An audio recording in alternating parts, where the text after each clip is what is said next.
Welcome to my YouTube channel. I hope all are fine. Former MLB fighter sympathizes with Shoyotani if is very me. I believe he was disappointed with the dismantled E-forces. Scruggs, who played for the Cardinals, this is a situation I don't understand.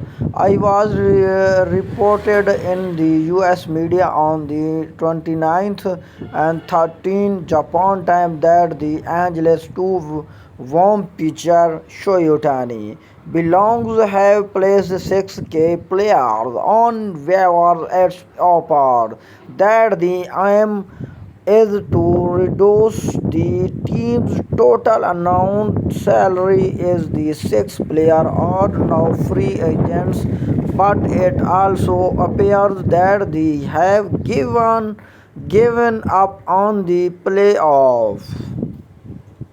Please viewer subscribe my channel and press bell icon for further information and like my video and share my video social media Facebook, Twitter and Instagram etc. Thank you everyone for watching my video.